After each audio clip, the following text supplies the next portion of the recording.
Hi guys, this is a quick video of my February wrap-up of all the books that I've read in February. I did quite well this month. I read 7 books this month, a few classics, a few contemporary, and I'll just quickly run through them. The first one is Confessions of an English Opium Eater by Thomas de Quincey. It's one of the Wordsworth classics. It's quite short, but it's very small print. It's very detailed, very well written, and all about, obviously, the title there. It's all about and a fella that gets addicted to opium, which is heroin, and just about back in the day, and it's about his struggles with it. And it's quite good. I'd give it 3 out of 5 stars. And then I read Sons and Lovers by D.H. Lawrence, and I was very disappointed in this book because it's such a well-known classic and everyone says how amazing it is, and I actually thought it was quite boring, and I struggled just to finish it, so I'd only give it 2 out of 5 stars.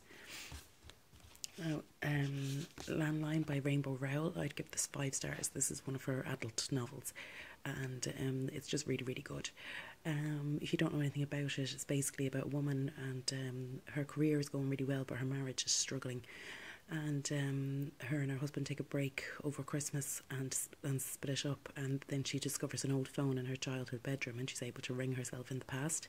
Now, it's not a spoiler, but it's just, can you change the past? Can you get a second chance at love? Would you make the same decisions again? So it's very poignant, and it's an easy, quick read, contemporary, and it's very good and light-hearted. And I'd give it 5 out of 5 stars for Rainbow Rowell. I love her books. Then I read the Communist Manifesto. It's a vintage by Marx and Eccles by Karl Marx. I suppose this needs no explanation. It's very famous. It's very short. It's a very easy read. And it was okay. I'd give it 3 out of 5 stars. And then this is one I got as a Christmas gift. I never would have normally picked this up myself. I used to read Patricia Scanlon, girly kind of chicklish, no thought kind of books when I was younger, but not really that into them these days. But this I would actually give 5 out of 5 stars. I absolutely loved it.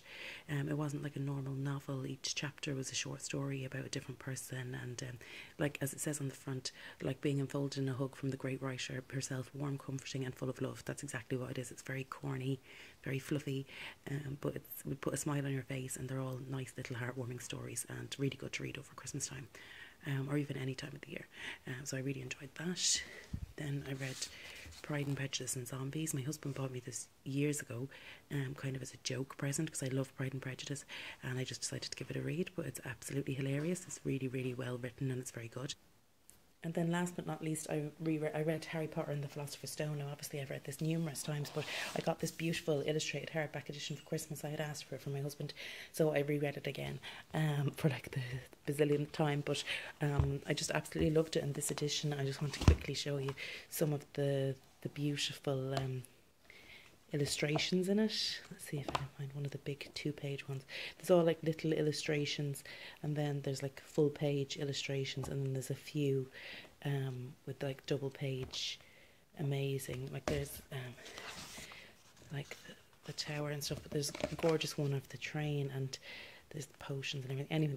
Anyway, it's an absolute beautiful book. I'd highly recommend everybody get it. And I thought as well, there's the full page illustration where he's going to get on the train and everything, that's on the front cover, and it's just an absolutely stunning book, and it's beautiful just to flip through and everything and look at the illustrations, and I absolutely love it.